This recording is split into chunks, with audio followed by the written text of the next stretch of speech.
Antes de mais nada, quero saudar as autoridades presentes, todos os ouvintes, agradecer ao querido Padre Silmar Fernandes o convite para estar aqui hoje, nesse lugar de tanta importância histórica, para falar sobre a história da presença carmelitana na cidade do Rio de Janeiro. Como todos aqui certamente sabem, esse lugar, que hoje é o Centro Cultural da Procuradoria-Geral do Estado, foi o Convento do Carmo. De fins do século XVI a inícios do século XIX, aqui funcionou o Convento dos Frades Carmelitas, no Rio de Janeiro, dos Frades Carmelitas da Antiga Observância. Em 1808, com a chegada da corte de Dona Maria e Dom João, os carmelitas foram desalojados e o convento se tornou a residência da rainha e unido ao Paço Imperial por um passadiço. Mais tarde, ainda no século XIX, foi sede do Instituto Histórico Geográfico Brasileiro, IHGB, e no século XX, esse edifício sediou diferentes entidades, normalmente iniciativas de apostolado leigo, como uma escola de comércio e uma faculdade de ciências políticas, fundada por um grupo de homens públicos católicos, também incluindo dois condes pontifícios nesse grupo, o conde Cândido Mendes e o conde Afonso Celso. E depois, muito especialmente, foi o endereço do Centro Dom Vital e de uma série de organizações que surgiram a partir do Centro Dom Vital, como a Liga Eleitoral Católica e a Ação Católica Brasileira. Nesse particular, é interessante notar como, quando aqui funcionava a Liga Eleitoral Católica e todas essas iniciativas da Ação Católica, a Câmara dos Deputados ficava aqui do lado, que é o Palácio Tiradentes. De maneira que, por exemplo, na Constituinte de 33, havia um intercâmbio muito importante e que garantiu a série de conquistas do eleitorado católico na Constituição de 34. Tudo isso funcionou nesse emblemático endereço em que agora estamos, aqui na antiga Praça 15, que faz alguns anos retornou ao nome antigo, Largo do Paço, oficialmente. E muito bem. Bom, minha missão hoje aqui é bastante modesta, é trazer, numa narração sucinta, a história da presença carmelita no Rio de Janeiro. Isso nos ajuda a entender o significado desse prédio em que estamos e da igreja vizinha, que hoje conhecemos como Igreja de Nossa Senhora do Carmo da Antiga Sé, que foi, como o próprio nome diz, Antiga Sé, a Catedral do Rio de Janeiro. Foi também a Capela Real e a Capela Imperial, onde as cerimônias do Brasil Reino e do Brasil Império se realizavam. Aqui do lado, nessa igreja, como se sabe, foram sagrados e coroados os imperadores Dom Pedro I e Dom Pedro II. Ali foram batizados os príncipes e infantes da Casa Real e depois da Casa Imperial, incluindo a princesa Dona Isabel, assim como a rainha de Portugal, Dona Maria da Glória, que se tornou posteriormente rainha de Portugal, com a abdicação de Dom Pedro I, em 1826. E, às vezes, até se pensa que ela foi batizada no Outeiro da Glória, mas, na verdade, ela foi batizada na Capela Real e depois consagrada a Nossa Senhora da Glória no outeiro, como era costume da família real. Bom, aqui também todos os casamentos reais, imperiais, todos sabem da importância histórica para a história do Brasil dessa igreja.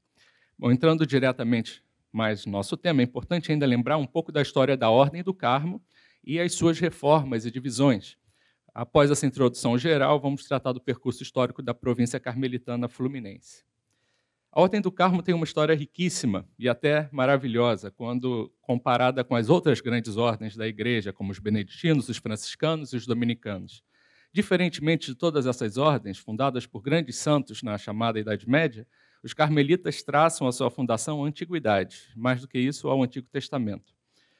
É claro que essa é uma afirmação bastante controversa, mas ela é feita por muitos carmelitas e não por outras ordens, de modo que põe a ordem carmelita numa situação bastante particular.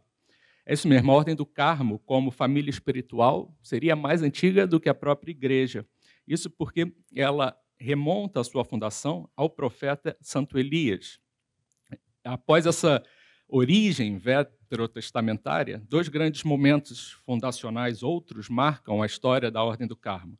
Primeiro, a instituição canônica da ordem, propriamente dita, como a conhecemos hoje, no século XIII, portanto, medieval como as outras ordens. E a reforma empreendida por Santa Teresa de Jesus e São João da Cruz no século XVI, reforma da qual se originaram os chamados carmelitas descalços.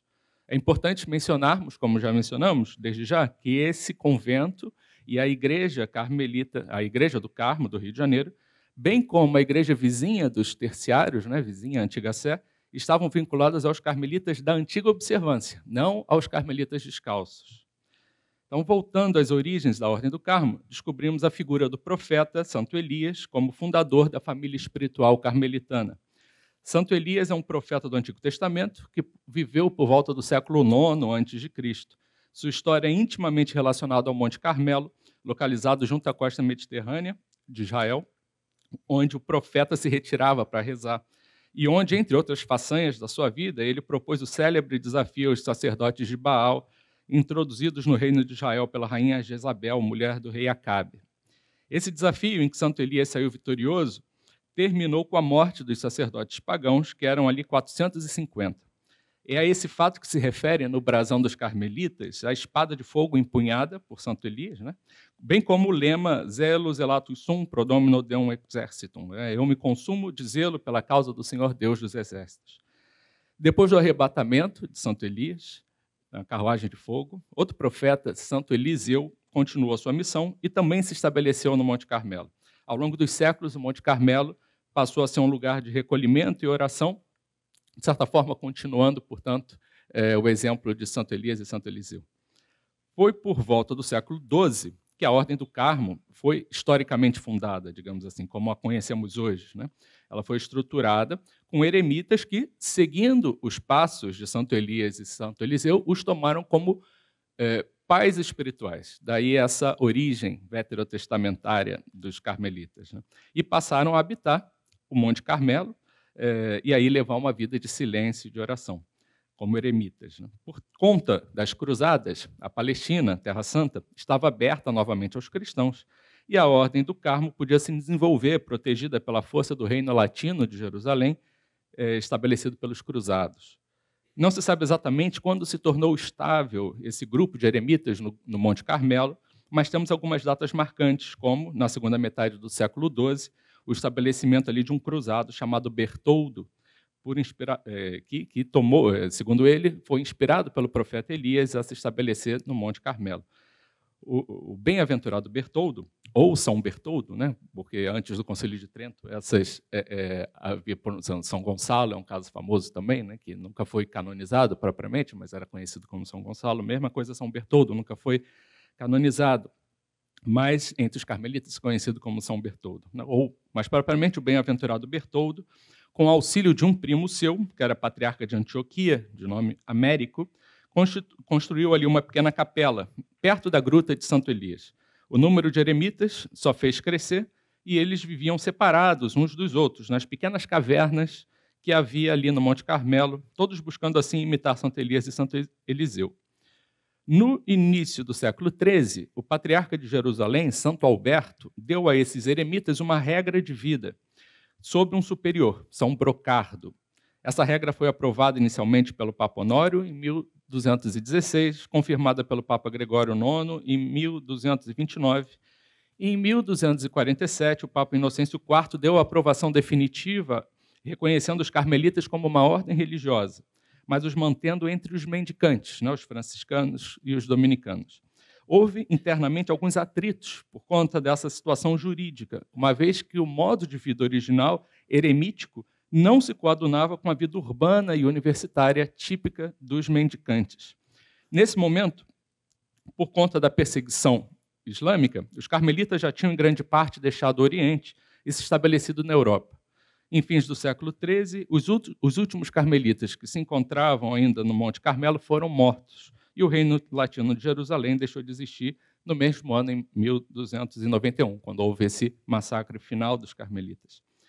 Então, os carmelitas tiveram que se adaptar à Europa. E a adaptação ao exílio europeu não foi nada fácil, mas era necessária para a sobrevivência da ordem. As dificuldades eram muitas, os conflitos também, inclusive as dificuldades de entendimento do próprio carisma, vivendo como eremitas no meio da cidade, entre universitários, e tendo que mendigar coisas que eles não faziam na Palestina. Nesse contexto é que foi eleito prior-geral da ordem, um frade inglês, que já havia vivido na Terra Santa e lá tiveram uma visão de Nossa Senhora, que lhe entregava um escapulário. esse prior geral é São Simão Stock. São Simão Stock era um místico, mas também cheio de ímpeto administrativo, e pôs muito esforço em adaptar a ordem à nova situação europeia.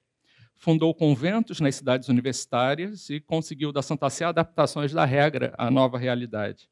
Nesse período surgiram também os primeiros grupos de terciários carmelitas, homens e mulheres que se inspiravam e se vinculavam à Ordem do Carmo, sem os votos públicos dos frades da Ordem Primeira. Só no século XV, porém, é que a Ordem Terceira foi oficialmente constituída, mas diversos arranjos de vinculação já existiam, e especial papel nesse movimento espiritual teve São Nuno Álvares Pereira, o condestável de Portugal.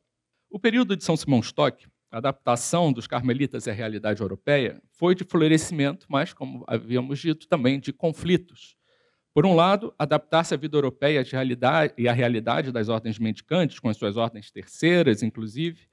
Por outro, voltar ao Oriente e à vida eremítica de pura contemplação. Alguns queriam essa adaptação, outros queriam voltar ao Oriente, apesar das dificuldades. Os conflitos internos chegaram a tal ponto que o sucessor de São Simão Stock, um frade francês de nome Nicolau, por isso mesmo ficou conhecido como Nicolau Gálico, né, porque era francês, pretendeu reverter diversas das suas decisões, que iam justamente ao encontro, né, do modo de vida das ordens mendicantes. Mas, não conseguindo, Nicolau Gálico exonerou-se do cargo de prior-geral e dedicou o resto da vida a clamar pela volta dos eremitérios. Como na história das outras grandes ordens religiosas, houve, na história dos carmelitas, também diversos intentos de reforma. Mas o mais importante de todos é o que, em Castela, no século XVI, depois do Concílio de Trento, levaram a cabo Santa Teresa de Jesus e São João da Cruz. Dessa reforma surgiu um novo ramo da ordem carmelita, os carmelitas descalços. A ordem dos carmelitas descalços surgiu oficialmente em 1593, quando o Papa Clemente VIII lhes deu total autonomia frente aos carmelitas da antiga observância. Tanto os carmelitas calçados, da antiga observância, quanto os descalços estiveram no Brasil e no Rio de Janeiro, desde os primeiros tempos. Mas, como já mencionamos, né, esse convento e a igreja anexa eram dos carmelitas calçados, da antiga observância. Por outro lado, os santos carmelitas mais famosos, Santa Teresa de Jesus, ou Santa Teresa d'Ávila, São João da Cruz, sobretudo Santa Teresinha do Menino Jesus, são do ramo descalço. Agora entramos na história dos carmelitas em Portugal e no Brasil. Os primeiros carmelitas chegaram a Portugal como capelães dos cavaleiros hospitalários, a famosa Ordem de São João de Jerusalém, depois conhecida como Ordem de Malta. Eram cruzados que defendiam a Terra Santa e os frades carmelitas serviam como seus capelães. Em Portugal, os carmelitas já estão desde 1251 e instalaram ali o primeiro a sua primeira sede na Península Ibérica foi justamente em Portugal. Se instalaram num convento construído pelos cavaleiros hospitalários na Vila de Moura. A partir desse Carmelo de Moura, os carmelitas vão se espalhando por Portugal e pelo Brasil. Em 1347, o condestável de Portugal, Dom Nuno Álvares Pereira, que já foi mencionado, mandou construir um novo convento em Lisboa. Para o convento do Carmo de Lisboa vieram religiosos do convento de Moura. Depois, ao longo dos séculos, eles vão se multiplicando os conventos, né, pelas diversas cidades de Portugal e depois também pelas ilhas. Mas antes até de se estabelecerem nas ilhas, nos Açores e na Madeira, eles vieram para o Brasil. Importante também mencionar que os carmelitas da antiga observância não foram para a África. Os que foram para a África eram os carmelitas descalços. E a presença deles no Brasil, dos descalços, está em função da sua ida para a África. No Brasil, os primeiros carmelitas da antiga observância chegaram ainda no século XVI, 1580, atendendo a um pedido feito no ano anterior pelo rei de Portugal, na ocasião, o cardeal Dom Henrique. O cardeal-rei pediu a carmelitas, franciscanos e beneditinos que integrassem uma expedição destinada a ocupar a Paraíba, proposta e comandada pelo fidalgo Frutuoso Barbosa. Vieram 4 frades carmelitas que acabaram por se estabelecer não na Paraíba, mas em Pernambuco, fundando em Olinda o primeiro Carmelo do Novo Mundo, que é o convento de Santo Antônio do Carmo, em 1584, em terreno doado pela Câmara Municipal. 2 anos depois, 1586, se funda o segundo Carmelo, em Salvador, e em 1587 se obtém autorização para fundar o primeiro sodalício brasileiro de terciários carmelitas. Portanto, a Ordem Terceira do Carmo se estabelece no Brasil em 1587.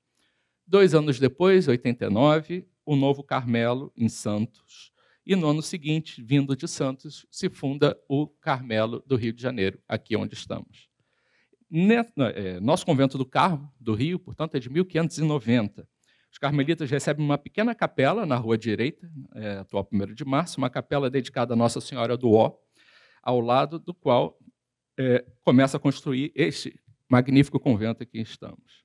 Outros conventos foram fundados pelo Brasil afora, a partir do Rio, Angra dos Reis, 1593, primeiro como um hospício, ou seja, um lugar de recolhimento mais provisório, não se trata de uma instituição de saúde mental, mas uma etapa prévia para um estabelecimento definitivo. Depois São Paulo, Sergipe, Paraíba, Maranhão, Belém do Pará, muitos outros, Mogi das Cruzes, Recife, separado do de Olinda, Alcântara, no Maranhão.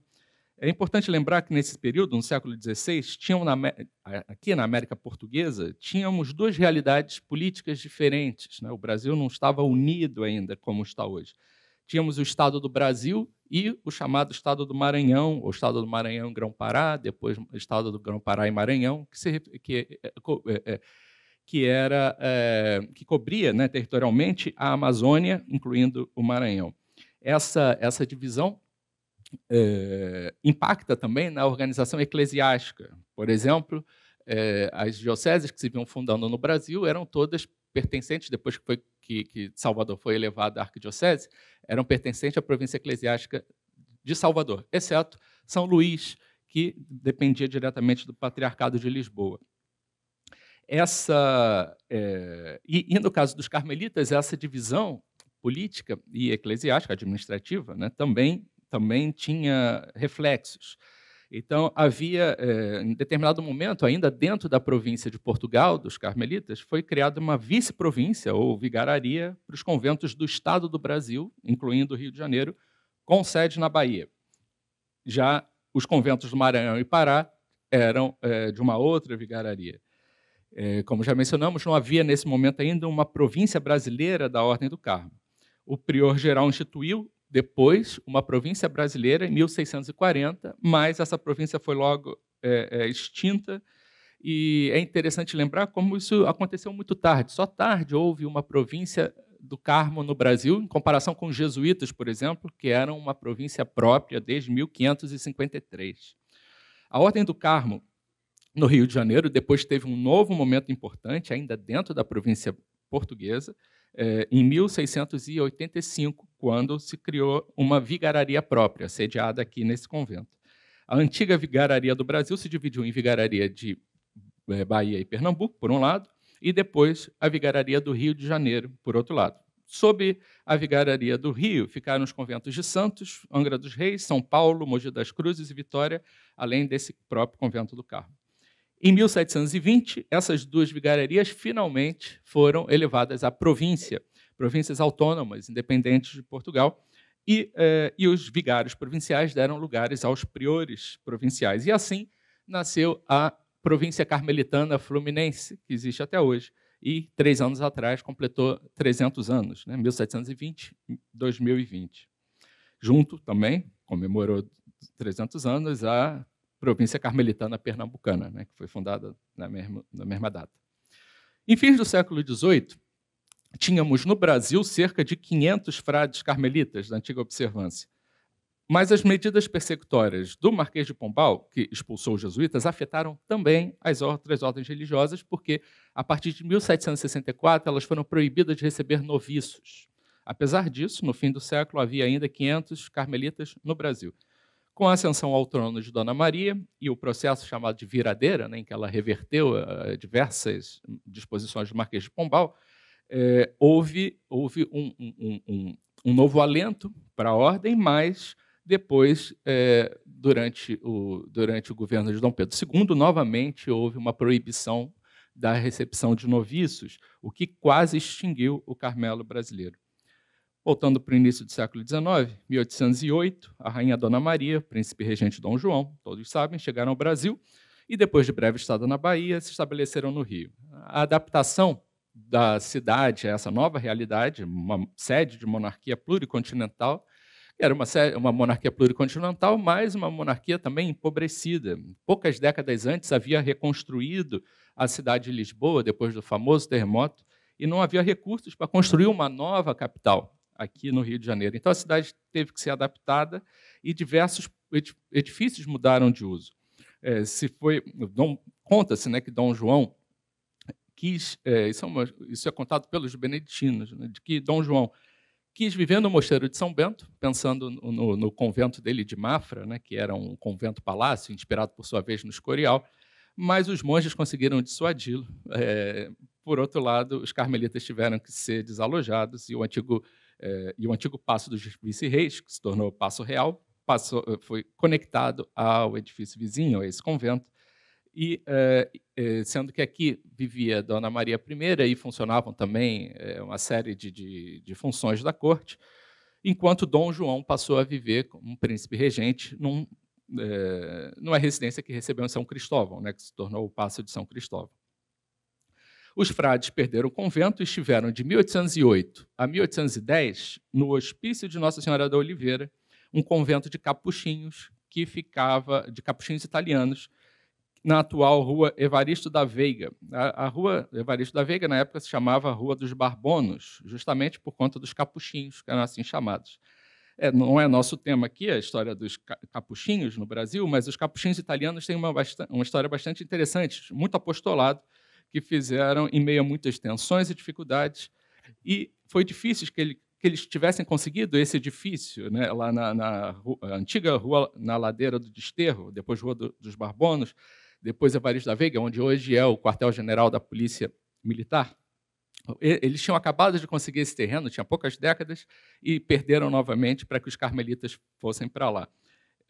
E 2 anos depois, os próprios carmelitas perderam também o edifício, que se tornou sede da polícia, como é até hoje.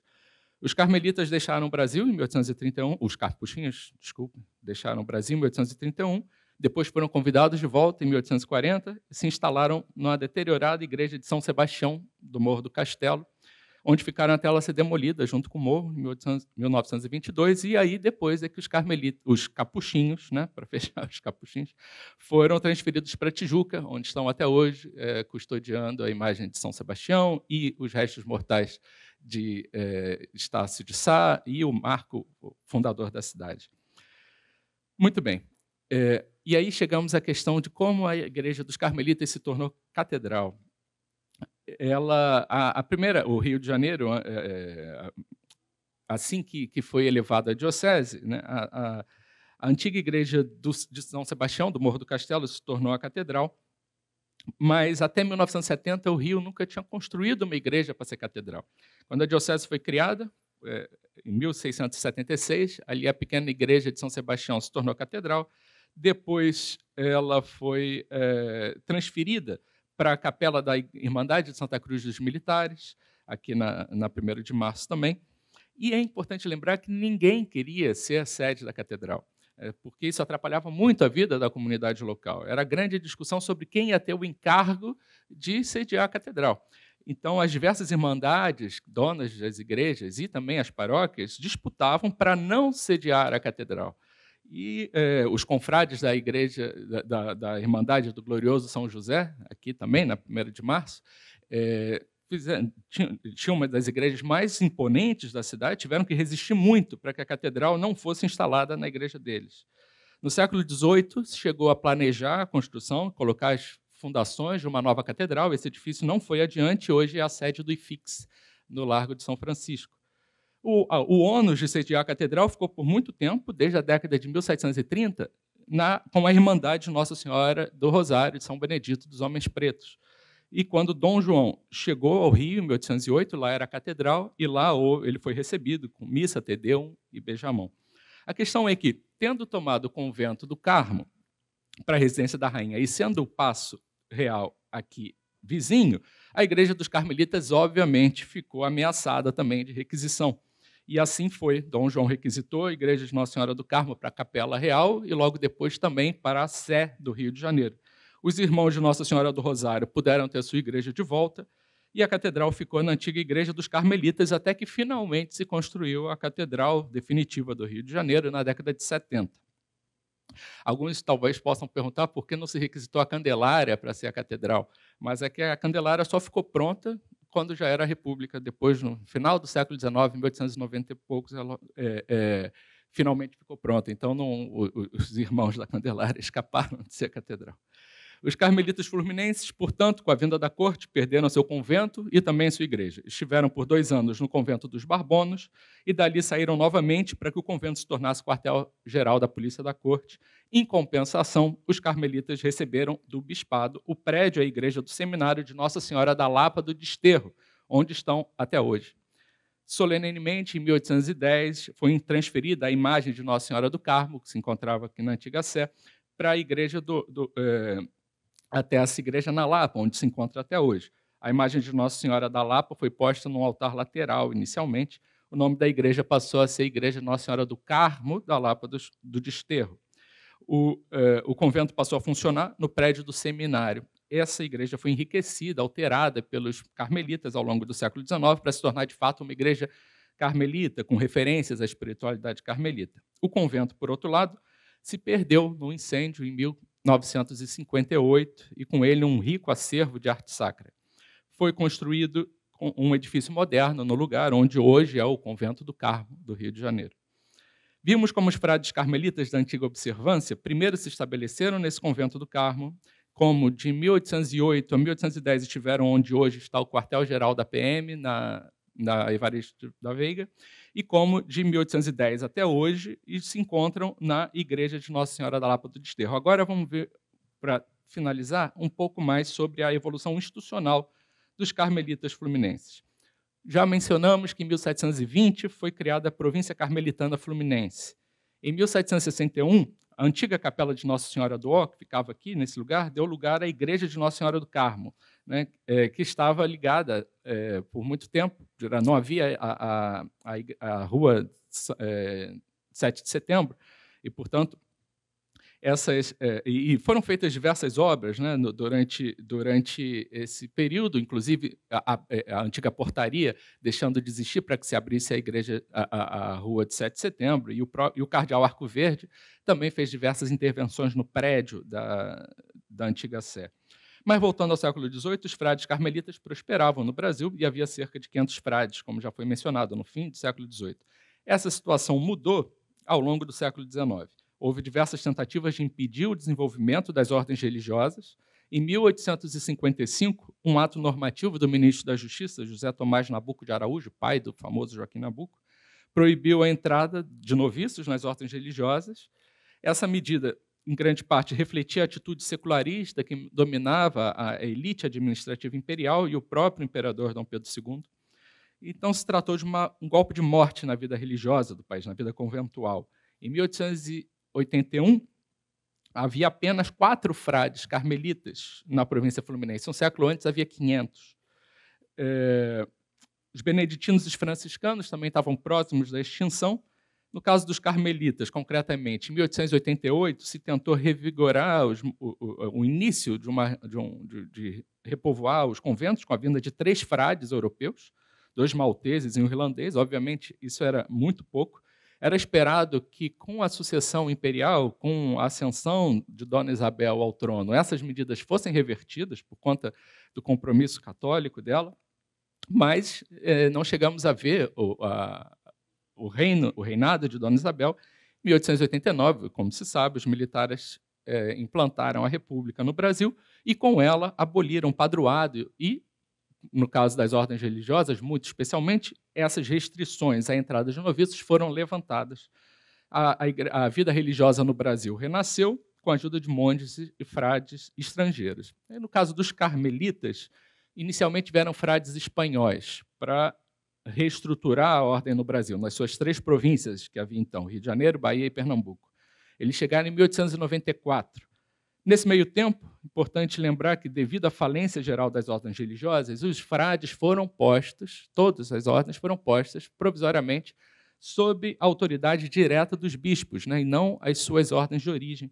Isso aconteceu também com as ordens terceiras, o que vai explicar como, no caso do Rio de Janeiro, essa igreja, ao lado da antiga Sé, que é a igreja da ordem terceira dos carmelitas, não tenha mais hoje ligação com a ordem do Carmo, porque justamente durante um período ela teve dependente diretamente da arquidiocese. No caso desse sodalista, ele permaneceu assim até hoje, e por isso é chamado de venerável venerável e arquiepiscopal ordem terceira do Carmo. Então funciona como uma irmandade secular. Depois a ordem terceira voltou ao Brasil e hoje há também sodalistas da ordem terceira, mas no caso do antigo sodalista da ordem terceira no Rio de Janeiro, hoje ele não está mais vinculado à ordem do Carmo, senão espiritualmente, né, mas não juridicamente. Muito bem. No Rio de Janeiro, os terciários franciscanos, como os terciários carmelitas, construíram as suas igrejas sempre ao lado da igreja dos frades da Ordem Primeira, né? A igreja belíssima de São Francisco da Penitência está justamente ao lado do convento dos franciscanos. Muito bem. Os carmelitas espanhóis que vieram reestruturar a ordem no Brasil, em 1894, deixaram o Rio de Janeiro 10 anos depois, em 1904. E daí vieram os frades holandeses, que permaneceram por décadas e foram os responsáveis efetivos pela reestruturação da Ordem do Carmo no Rio de Janeiro. O convento da Lapa voltou a funcionar como convento, porque estava deserto. Em 1822, a província fluminense foi formalmente reestruturada na sua autonomia, embora continuasse recebendo auxílio holandês. E houve um grande florescimento da Ordem do Carmo no Brasil até mais ou menos a década de 60 ou 70. Muitas vocações surgiram, foram abertos novos conventos, inclusive outro aqui na cidade do Rio de Janeiro, na Vila Cosmos, onde os carmelitas estão até hoje. Esse convento é de 1947. Depois, em 1952, a província da Bahia se juntou aos fluminenses, e 2 anos depois, os frades do Rio de Janeiro foram enviados a Portugal para restaurar a vida carmelitana por lá, da antiga observância. Em 1834, todas as ordens religiosas masculinas foram extintas em Portugal. Então, houve, depois, no século XX, algumas tentativas de reestruturá-las e, portanto, por isso, é nesse contexto que, em 1954, a província carmelitana fluminense vai a Portugal para restaurar a vida carmelita da antiga observância lá. Em 1958, como já foi mencionado, o convento do Carmo do Rio, na Lapa, sofreu um incêndio. Em 1963, a província passou a ser chamada de Província Carmelitana de Santo Elias. Recentemente tem usado tanto o nome novo como o nome tradicional de Província Carmelitana Fluminense.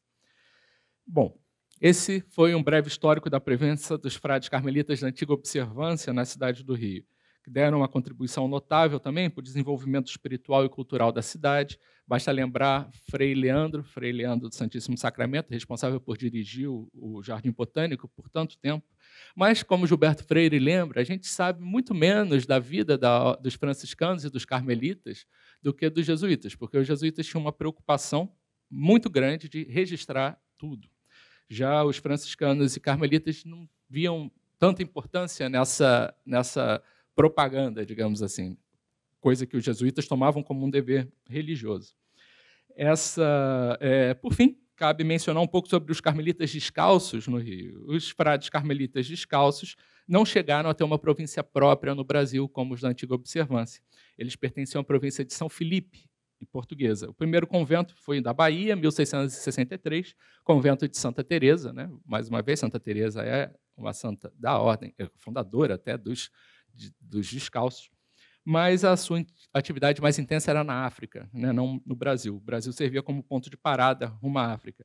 Eles fundaram depois um convento em Olinda, também vieram para o Rio de Janeiro, tiveram brevemente de 1714 a 1716, depois, em 1740, vieram novamente, porque o Rio passou a ter o bispo do Rio de Janeiro, era um carmelita descalço nesse momento, Dom João da Cruz Salgado de Castilho, e ficaram no Rio de Janeiro até 1830. É importante mencionar que, depois da independência, os carmelitas descalços voltaram para Portugal, porque eles não tinham uma província própria no Brasil, E na disputa política de independência ou continuidade com Portugal, os carmelitas descalços politicamente estavam alinhados a Portugal, por isso voltaram para Portugal. E somente em 1911 eles retornaram ao Brasil, primeiro com frades espanhóis no sul do Brasil e depois com frades da província romana. Esses frades da província romana, que estão hoje até no Rio de Janeiro, chegaram em 1920. Já no caso das monjas carmelitas descalças, a presença delas no Rio é muito mais antiga, desde meados do século XVIII, com a fundação do convento de Santa Teresa, que tem uma história toda particular. Mas, por outro lado, as monjas calçadas vieram para o Brasil só no século XX, oriundas da Holanda, e não têm casa no Rio de Janeiro. Desde o século XIX, por fim, existem congregações femininas da ordem terceira regular e ordens também terceiras seculares. Né? Os carmelitas descalços chamam os seus terciários de carmelitas seculares e os carmelitas calçados, na antiga observância, conservam o nome de terciários carmelitas. Existem 2 sodalícios hoje no Rio de Janeiro. É isso que eu tinha para dizer.